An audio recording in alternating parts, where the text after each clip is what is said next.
Parshat Tazria Tazria. It's a long parsha. Part of what it deals with is when a person gets tsaras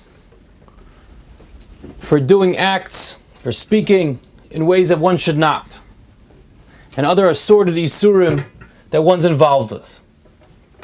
So back then, we merited to be able to just look at our hand, look at our homes, and we realized we erred. We realized we made a mistake. Because there was a nega, there was a blemish on our skin, on our homes, to show us that perhaps we went the wrong way. We made a mistake, we fell into the Yetzer Hara. But today we don't have that. We don't merit to see those open hand of Hashem in that way.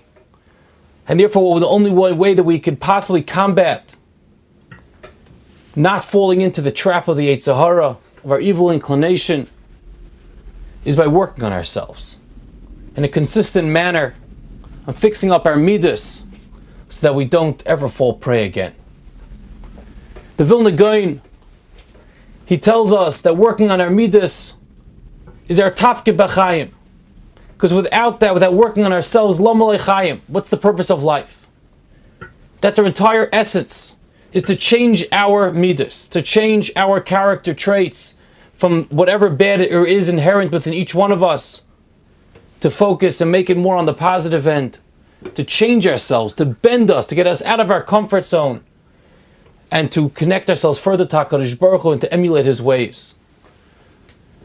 But the question, the obvious one, that so many even younger children ask, if midas are so important, if working on ourselves is such a tremendous, a large proponent in our avodas and our service towards Hashem, towards God, so why isn't it one of the Taryag mitzvahs? We learn out v'halachta b'drachav, to learn out, to mimic HaKadosh Baruch Hu's ways. So there's definitely where we learn that part of it out from, but it should be full. Where is the Torah? There's no mitzvah in the Torah that says be a Baal Midas. Change yourselves. So how could that not be if the case that Vilna Gaon tells us is without that Lama Lechaim, there's no purpose of life if you're not a Baal Midas? And the answer is because working on one's Midas is a prerequisite for learning Torah, for doing mitzvahs. If you're not able to change yourselves, then there's no purpose to learning the Torah and to doing the mitzvahs. You could have one who's well versed in Torah, someone who performs a lot of mitzvahs, but if he's not a Baal Midas, if he hasn't worked on himself and he understands that where his relationship is with vis-a-vis HaKadosh Baruch Hu and HaKadosh Baruch Hu's creatures, fellow humans, then there's no purpose for him. And that's why when we say kol hakoyes, anyone who gets angry is kilu koifer. You're a koifer. How do we call someone a koifer just from getting angry? We don't say if someone doesn't put on tefillin one day, he's a koifer. If someone wasn't mechabed of v'imay, if someone did show his honor, his father, his mother, he's a koifer. It's as if he denied HaKadosh Baruch Hu's existence. But yet someone who gets angry is someone who denies Hashem's existence. Someone who's a Baal Gaiva, someone who's haughty. Hashem says to that person, you and I can't coexist in the same world. If someone doesn't give charity or tzedakah properly, Hashem doesn't say you and I can't exist in the same world. So what's by kas, by anger? What's by gaiva, by haughtiness? Other midas that there are such extreme expressions that Hashem says, I have no use for you.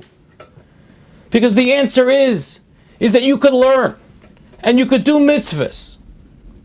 We could act in a certain way, but if our foundation, if our understanding where our relationship is with HaKadosh Baruch Hu doesn't exist in a proper setting, that we're not working on ourselves, then we could have lessons of we're a kofer. We could have lessons that Hashem and that us and HaKadosh Baruch Hu can't exist in the same world. It's extreme. But because it's so extreme, the positive as well. If we realize what our foundation, we build it. Many times we get confused. There's nimusim tovim, there's nice, we're refined, we do proper, we have manners. That's not midas tovus. Midas tovus is our pnimius, is what's deep within each and one of us. Who we are, what our essence is. It's easy sometimes to just run after things, be a Baal Chesed. A Baal Chesed is not someone who just does Chesed all day. A Baal Chesed who loves Chesed, who is intrinsically a Baal Chesed. Reb Chaim Vital says a person can only check his midas, ach v'rak, only in his relationship between himself or herself and his spouse. Because only at home is we're able to see where his insides come out. Who is he really? For the world, he could portray himself as a tremendous Baal Chesed. He could portray himself as a tremendous Yorei Shemayim and Talmid Chacham, a wise and learned and pious individual. But at home, how he relates with his wife, how he relates with how she relates with her husband, how they relate with their children, when no one else is looking, there's no accolades and there's no compliments being given, there's no great honors. What is that in his relationship? That's the test of who he really is.